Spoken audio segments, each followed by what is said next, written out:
आपण पाहताय महाराष्ट्राची खबरबात। शिवसेनेचे खासदार आणि नेते संजय राऊत यांनी ईडी, इन्कम टॅक्स आणि त्याचबरोबर भाजपच्या नेत्यांवर जोरदार निशाणा साधलाय। देशातील सर्वात जास्त ईडीच्या धाडी या महाराष्ट्रातच पडल्या असून महाविकास आघाडीच्या 14 नेत्यांवर या धाडी पडल्याचं त्यांनी म्हटलंय। पण भाजपच्या एकाही नेत्यावर धाडी पडल्या नाहीत। या इन्कम टॅक्सच्या भानामतीमागे कोण आहे याचा पर्दाफाश शिवसेना लवकरच करेल असंही संजय राऊत यांनी म्हटलंय। महाराष्ट्र आणि पश्चिम बंगालमधल्या ठराविक लोकांनाच केंद्रीय यंत्रणेकडून लक्ष का केलं जातं असा प्रश्नही त्यांनी उपस्थित केला। यावेळेला बोलताना संजय राऊत यांनी भाजपच्या नेत्यांवरही गंभीर आरोप केले। ईडी आणि ईडीचे अधिकारी हे भाजपचे एटीएम मशीन असून वसुलीसाठी भाजपचे नेते त्यांची मदत घेतात असा गंभीर आरोप संजय राऊत यांनी केला।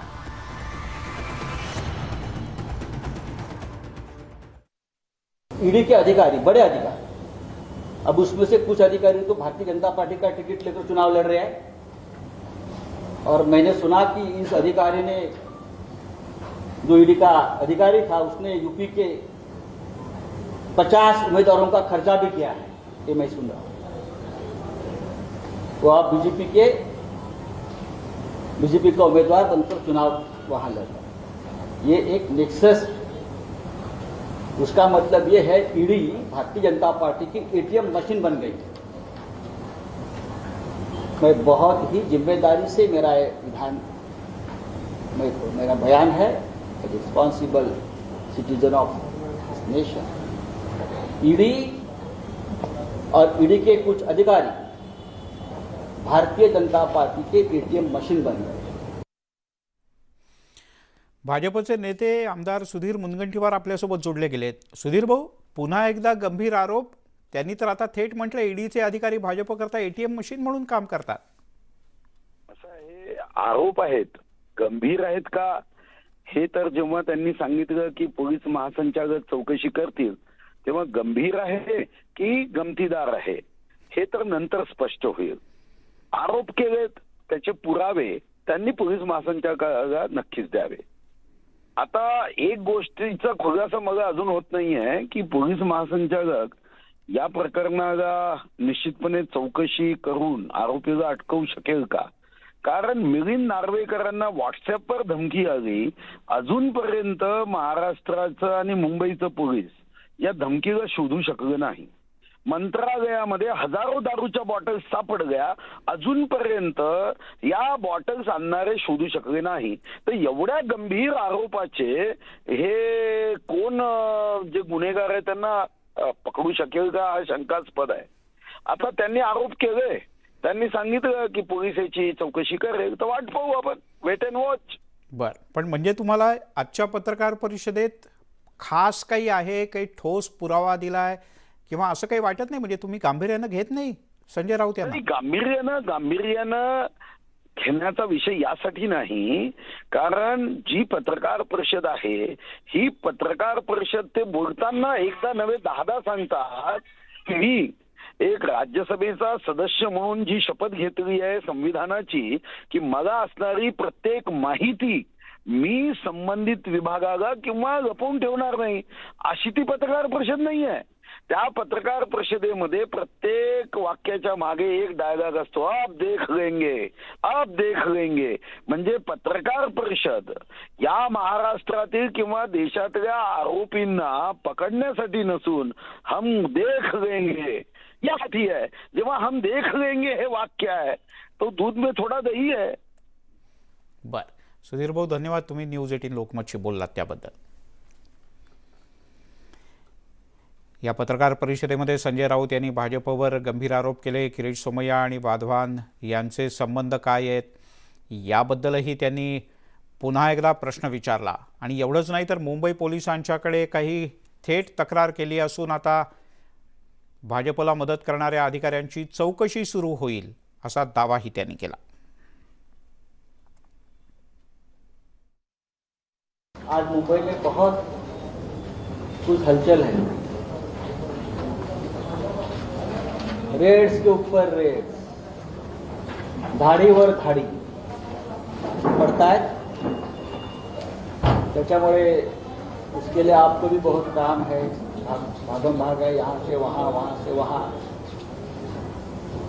तो हमने सोचा हम भी एक रेड डालें, हमको भी अधिकार है घुसने का। अगर हमारे घर में कोई घुस रहा है तो मुंबई में, महाराष्ट्र में शिवसेना को भी अधिकार है घुसने का, घुसाने का।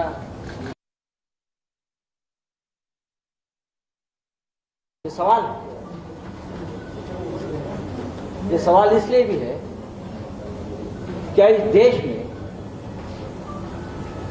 देश में और राज्यों में कोई नहीं मिलता जहां सेंट्रल एजेंसी जाकर सवाल पूछे, रेड करे, देश को हिसाब किताब दे। सिर्फ शिवसेना या तृणमूल कांग्रेस? ये तो सबको मालूम है, ये सरकार गिराने की तो साजिश है। सरकार को दबाव में लाने की शिवसेना के नेतृत्व में जो महाविकास आघाड़ी का गठबंधन हुआ है, उनकी सरकार है। उनको दबाव में लाकर ये सरकार अनस्टेबल, अस्थिर करने के लिए, सरकार गिराने की ये एक बहुत बड़ी साजिश है। भारतीय जनता पार्टी के लोग जो है, उनके ऊपर ना आईटी, ना ईडी। क्या वो लोग मुंबई के रास्ते पर हाथ में कटोरा लेकर भीख मांग रहे हैं? इनकम और टैक्स सिर्फ हमारे पास है क्या? ये इनकम टैक्स की जो भानामती चल रही है, वो भी जल्दी एक्सपोज हो जाएगी। ये भानामती कौन है जो ये सब रेट्स कंट्रोल कर रही है, उस बारे में जल्दी ही शिवसेना बड़ा खुलासा करने जा रही है। बड़ी बड़ी प्रॉपर्टीज है। ईडी ने कौन सा चश्मा लगाया है इनकम टैक्स में? वो चश्मे से जरा हमारे तरफ भी देखिए। जो आपने चश्मा लगाया है, और आपको ऐसे लोग नहीं दिखते हैं जिनकी संपत्ति 2-4 साल में 8,000 करोड़, 10,000 करोड़ कहां से आती है? मैं देता हूं आपको पूरे प्रूफ, जल्दी ही दे दूंगा। और दिल्ली और महाराष्ट्र के कौन से बीजेपी के नेता का पैसा, किसकी बेनामी प्रॉपर्टी उसके पास है, ये भी मैं जल्दी ही पहले प्रधानमंत्री को जाकर बताऊंगा, बाद में आपके पास दे दूंगा, क्योंकि मैं रिकॉर्ड बनाना चाहता हूं। पिछले कुछ वर्षों से ईडी के कुछ अफसर्स और एजेंट्स, उनका एक नेटवर्क बिल्डर्स, डेवलपर्स और कारपोरेट्स कंपनी को डराने का काम वो कर रहे हैं।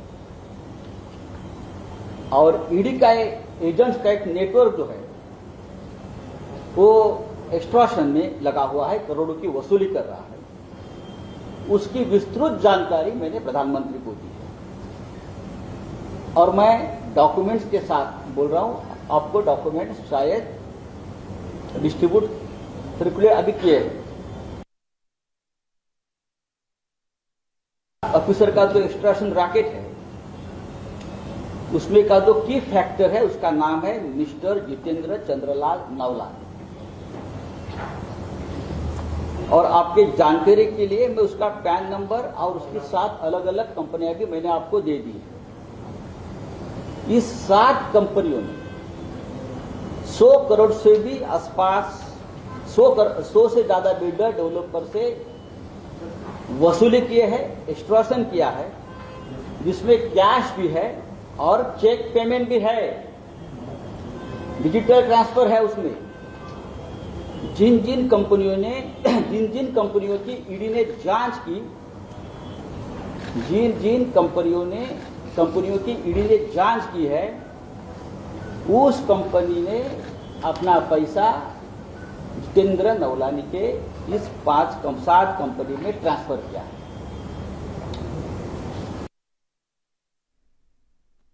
हमारे लोगों के 1 लाख, 2 लाख, 3 लाख का ट्रांजैक्शन देख रहे हो, आपका ट्रांजैक्शन कौन देखेगा? इस रैकेट में कुछ मुंबई और महाराष्ट्र के प्रमुख बीजेपी के पॉलिटिकल लीडर भी जुड़े हैं। और मैं हवा में बात नहीं कर रहा हूं, आपके पास कागज मैंने दिए, आपने देखा होगा।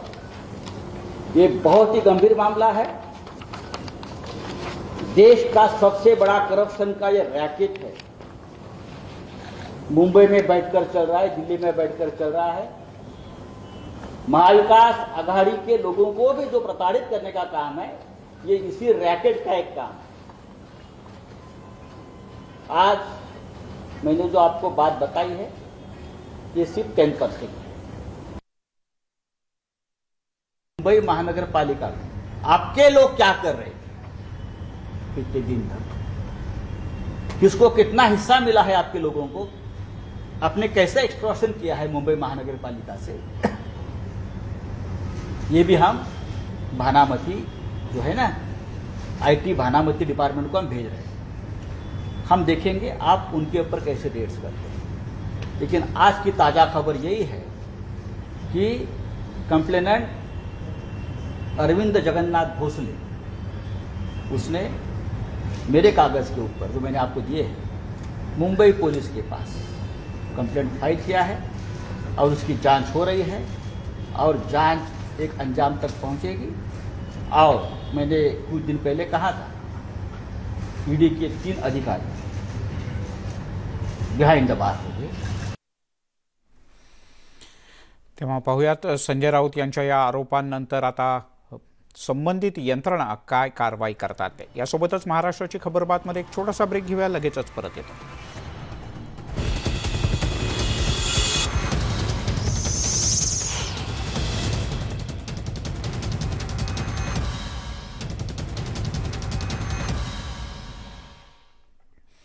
आपण पाहताय महाराष्ट्राची खबरबात आणि एक महत्त्वाची बातमी। राज्यात नव्यानं 12 ठिकाणी आयकर विभागानं धाडी टाकल्याची माहिती हाती येते आहे। यामध्ये शिवसेनेचे काही मंत्री आणि त्यांच्याशी संबंधित पदाधिकाऱ्यांच्या घरी किंवा कार्यालयावर सुद्धा छापे घालण्यात आले। मंत्र्यांच्या सीएच्या घरी आणि कार्यालयावर धाडी घालण्यात आली।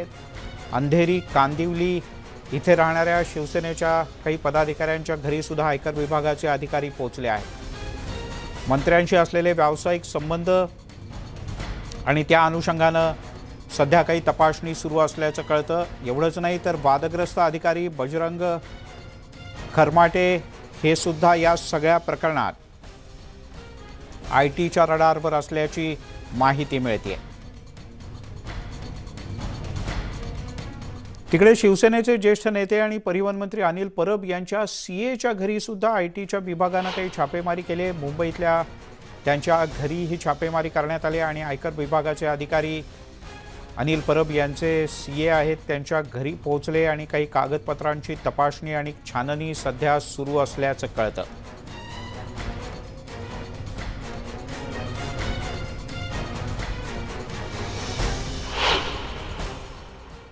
परिवहन मंत्री अनिल परब यांचे सीए VS परब यांचं कार्यालय आणि घर या ठिकाणी धाड जी आहे ती आयकर विभागाने टाकलेली आहे। आणि आता आपण याच ठिकाणी आहोत। MIG क्लबच्या मागे अनिल परब यांचे निकटवर्तीय मानले जाणारे सीए जे आहेत VS परब यांच्या निवासस्थानी ही धाड टाकण्यात आलेली आहे। खरं तर त्याच ठिकाणी त्यांचं कार्यालय सुद्धा आहे आणि आपण बघू शकतो की जे कंदील लागलेले आहेत याच ठिकाणी आयटीचं एक पथक जे आहे हे या ठिकाणी आलेलं आहे। एक आयटीचं पथक काही वेळापूर्वी येऊन त्या ठिकाणी कागदपत्रे जी आहेत ती ताब्यात घेताना आपल्याला पाहायला मिळत आहेत। खरं तर अनिल परब यांचे निकटवर्तीय यांच्यावरती ही आयटीची धाड जी आहे ही आज टाकण्यात आलेली आहे। खरं तर शिवसेना नेत्यांचे अत्यंत जवळचे जे लोक आहेत त्यांच्याच वरती आयटीची धाड टाकली जाते अशा पद्धतीचा एक आरोप जो आहे तो केला जातो। आज मुंबईत आदित्य ठाकरेंचे निकटवर्तीय राहुल कनाल आणि अनिल परब यांचे निकटवर्तीय जे आहेत संजय कदम आणि त्यांचे सीए VS परब यांच्या निवासस्थानी आणि कार्यालयावरती ही धाड जी आहे ही टाकण्यात आलेली आहे। गेले काही दिवस आपण पाहतोय की अनिल परब यांच्यावरती सातत्यानं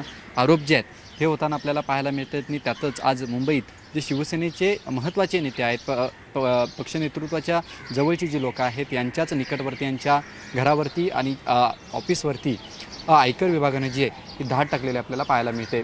video journalist Navnath कोंडेकरचा Vishal Patil, news 18 Lokmat, Mumbai.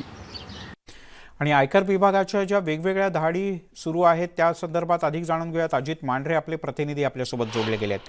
Ajit, मुंबईसह महाराष्ट्रात कोणकोणत्या ठिकाणी आयकर विभागानं धाड घातली आहे याच्यातली काही विशिष्ट नावं समोर आलेत का? जसं राहुल कनाल नाव समोर आलं आहे, त्याच्यानंतर अनिल परब यांच्या सीएचं नाव समोर आलं. आणखीन काही नावं आलेत समोर? मिलिंदजी, मुंबईत जवळपास 12 ठिकाणी तर एकूण संपूर्ण राज्यामध्ये जवळपास 25 ते 30 ठिकाणी आयकर विभागाने धाडी टाकलेले आहेत.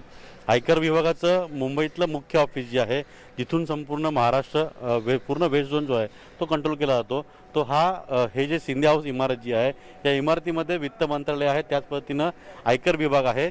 आयकर विभागाचे विजिलन्स टीम जी आहे, म्हणजे जे गुन्हे घडतात किंवा आर्थिक गुन्हे जे घडतात इन्कम टॅक्स संदर्भातले, आयकर संदर्भातले, त्याचं इन्व्हेस्टिगेशन करण्याकरता जी एक सेपरेट टीम जी आहे, ती टीम या इमारतीमध्ये बसते आणि या इमारतीतून सगळी सूत्र हलवली जातात. जी माहिती मिळते त्यानुसार साधारणपणे 12 ठिकाणी मुंबईत आणि इतर ठिकाणी असं संपूर्ण राज्यभरात अशा एकूण 25 ते 30 ठिकाणी आयकर विभागाच्या धाडी टाकल्या जातात. मगाशी आपण म्हटलं त्या पद्धतीनं राहुल कनाल हे शिवसेनेचे एक नेते होते, त्यांच्या घरावरती मुंबईचे 2 कार्यालय आणि मुंबईच्या बाहेरील एक कार्यालय अशा 4 ठिकाणी धाडी पडलेली आहेत, अशी माहिती ITच्या सूत्रांनी दिलेली आहे. तर सदानंद कदम नावाचे एक व्यक्ती आहे जे केवळ व्यावसायिक आहेत, त्यांच्या कांदिवलीतील ऑफिसमध्ये आणि अंधेरी येथील घर जे आहे या 2 ठिकाणी धाडी पडलेल्या आहेत. तर बजरंग खरमाटे जे आहेत त्यांचं स्वारगेट इथं 2 शोरूम आहेत डायमंडचे, त्या दोन्ही शोरूमवरती धाड पडलेली आहे आणि पुण्यामध्ये त्यांचं घर आहे, या 3 ठिकाणी तिकडे धाडी पडलेले आहेत. तर यांच्या संदर्भातले शिवसेनेचे एक मंत्री जे आहेत, या मंत्र्यांचे CA जे आहेत ते बँड्रा इथं राहतात, त्या CAवर देखील धाड पडलेली आहे. याचबरोबरीनं या मंत्र्याच्या संबंधित काही नातेवाईक आहेत, काही मित्रमंडळी आहेत, काही व्यावसायिक मित्र आहेत, ज्यांचे आणि या सर्वांचे आर्थिक व्यवहार झालेले आहेत अनेक वेळा किंवा आर्थिक व्यवहारामध्ये सगळे गुंतलेले आहेत. अशा सर्व ज्या लोकांच्या आहेत त्या सर्व लोकांशी संबंधित या धाडी टाकल्या गेलेल्या आहेत.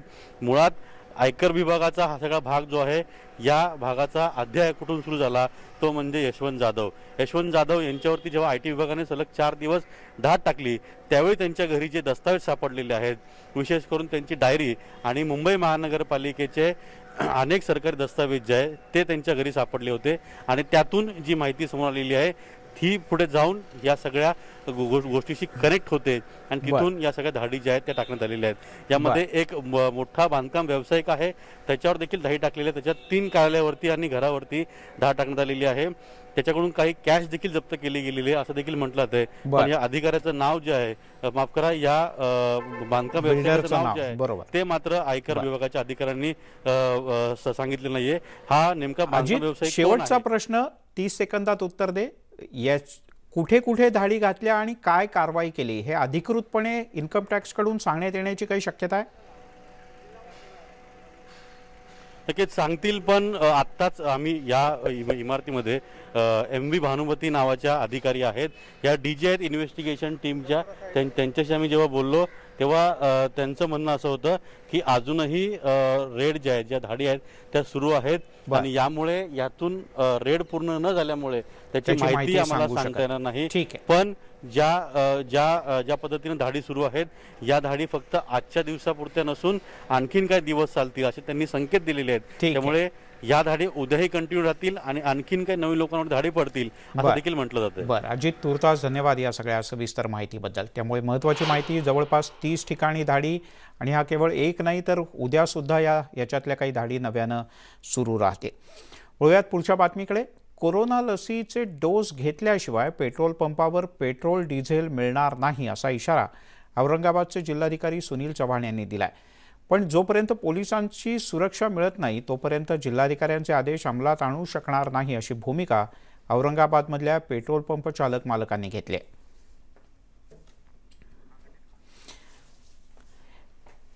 औरंगाबाद शहरातल्या क्रांती चौकातील पेट्रोल पंपावर नेमकी काय स्थिती आहे याचा आढावा घेतला आमचे प्रतिनिधी सिद्धार्थ गोदामी यांनी. चालक मालक संघटना जी आहे ती म्हणते जिल्हाधिकाऱ्यांच्या आदेशाची सर्व अंमलबजावणी होईल, मात्र त्या ठिकाणी पोलीस किंवा जिल्हाधिकारी प्रशासनाचा त्या ठिकाणी अधिकारी कर्मचाऱ्यांनी नागरिकांनी डोस घेतले की नाही याबद्दल त्यांनी तपासणी करावी.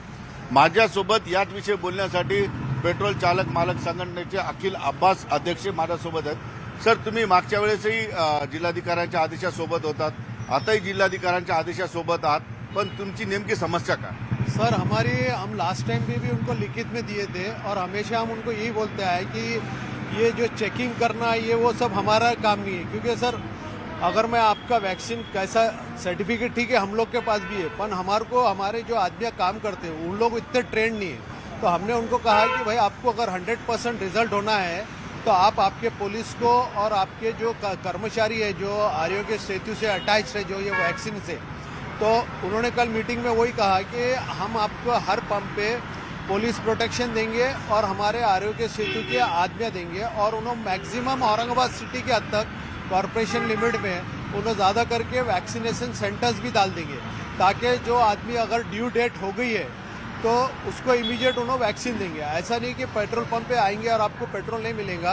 वो उनका ये मकसद है कि भाई जो ने नहीं लिया, जैसा अगर उन्होंने अभी बताया है कि जैसा अपना ए कैटेगरी में नहीं आता है, अब ए कैटेगरी में आने के लिए उन्होंने बताया कि अपना है तो जो सिंगल डोज है वो 90% होना, तो अपना है तो 70% है, और जो सेकेंड डोज का है तो अपना है तो 70% होना, तो वो 52% है। सुधीर जाधव सह सिद्धार्थ गोदाम, न्यूज 18 लोकमत, औरंगाबाद।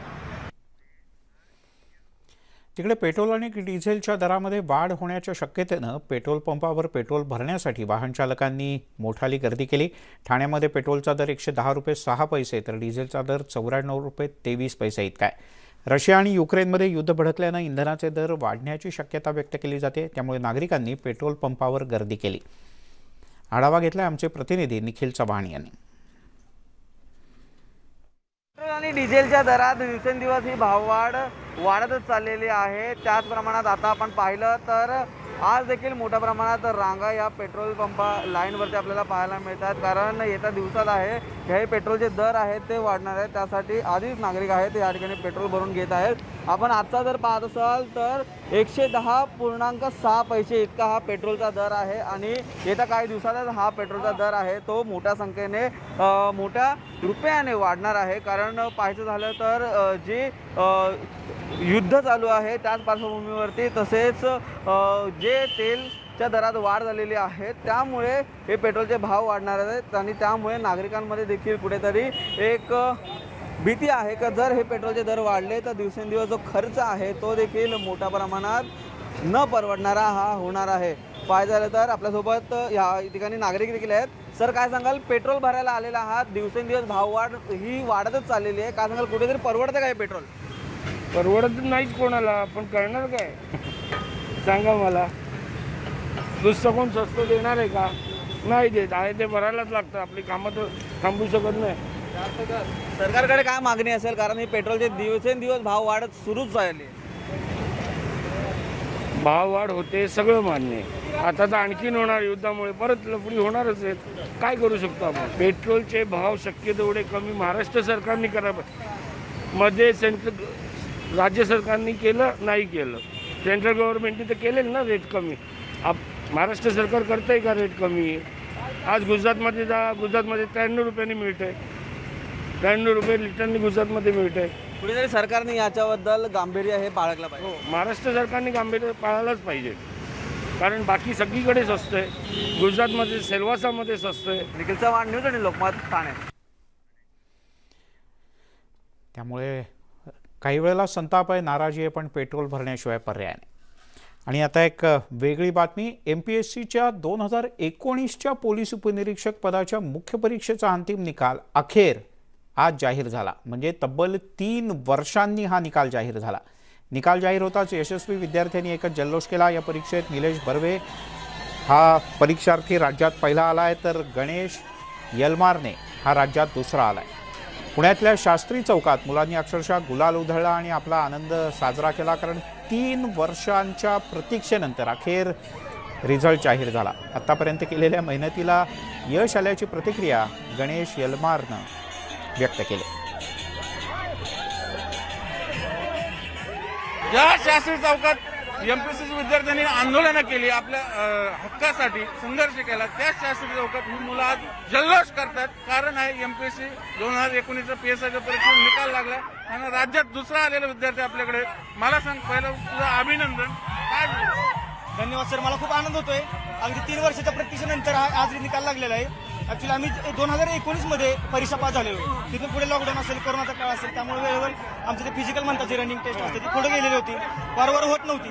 मग आता मागच्या 2-3 महिन्यापर्यंत सगळ्याचा फिजिकल टेस्ट त्याला म्हणतो आपण मैदानी त्या संपलेला आहे आणि आता रीतसर निकाल लागला. हा माझा पहिलाच प्रयत्न आहे, पहिलीच फिजिकल आहे. फक्त लॉकडाऊनमुळे प्रोसेस लांबल्यामुळे 3-4 वर्ष लागलेली मला व्हायला. आणि मी दुसरा आलोय, मला आनंद खूप होतोय. माझे मित्र सोबत आहेत, सगळे सिलेक्ट झाले, त्यामुळे आनंद आज द्विगुणित झालेला आहे माझा. 3 वर्षाच्या कठीण मेहनतीनंतर आम्हाला भेटलेलं सक्सेस आहे. खूप आनंद होतोय. किती जागा होत्या आणि किती मुलं सिलेक्ट झाले आपल्या इथले? 496 जागा आहेत आणि हे मेरिट लिस्ट पडलेली आहे आणि सर्व आनंदात आपल्या पंचकृषीतले किती मुलं सिलेक्ट झाली या भागात? काय सर आवाज नाही आला?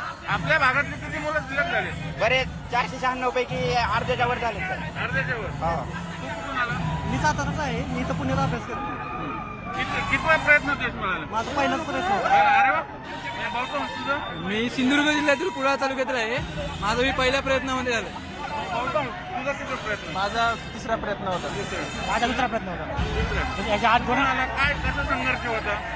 नवीन मुलांना काय देतील? कारण अनेक मुलं नैराश्यात जातात. हो सर, आम्ही त्या 3 वर्षापासून ग्राउंड करतोय. नवीन मुलांना सांगतो की त्यांनी नैराश्यात न जाता सातत्य ठेवावं, यश नक्की मिळेल. तू काय सांगशील नवीन मुलांनी आल्याच्या नंतर झालं की सातत्य ठेवावं अभ्यासात, नक्की यश मिळेल. तू काय सांग? नवीन मुलांना काय सांगशील? नवीन मुलांना एकच सांगेन की सातत्य राहू द्या. आमची पण ऍड 19 आहे, आज 2022 उजडलाय. फक्त सातत्य असेल तर काही होतं. व्हिडिओ जर्नलिस्ट गणेश कदमसह चंद्रान खुंदे, न्यूज 18 लोकमत, पुणे.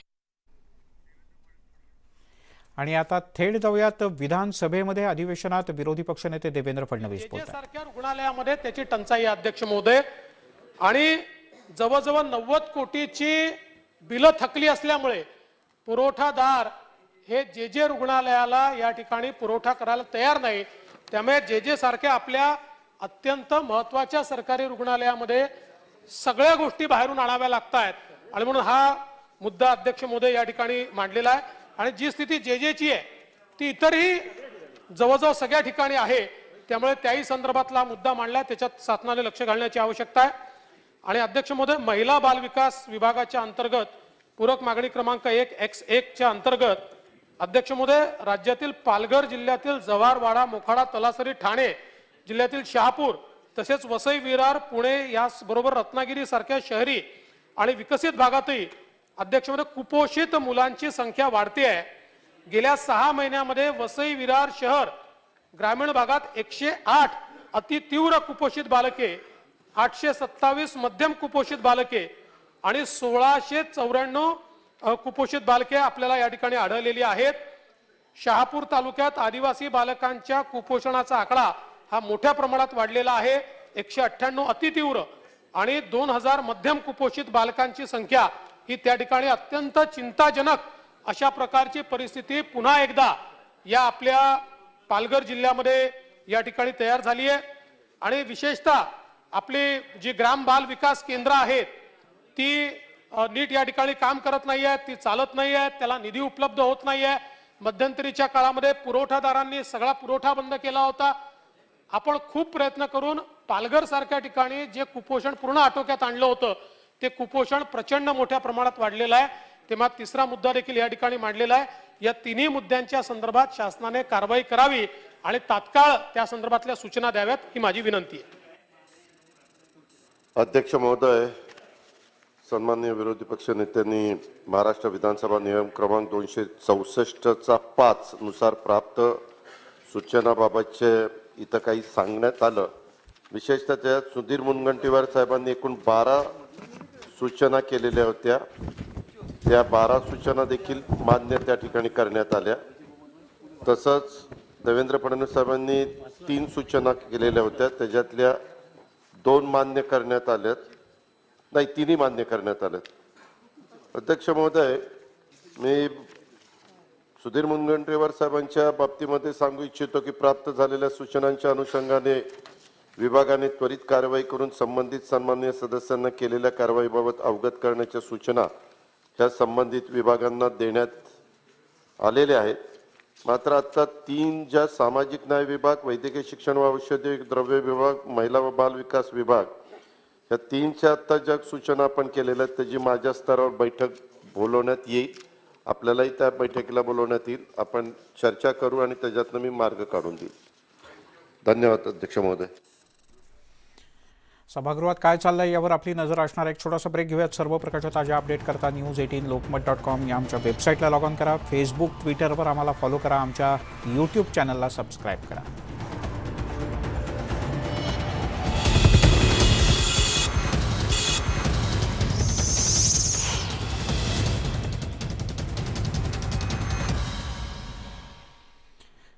आपण पाहताय महाराष्ट्राची खबरबात आणि आता वळूयात अन्य काही बातम्यांकडे.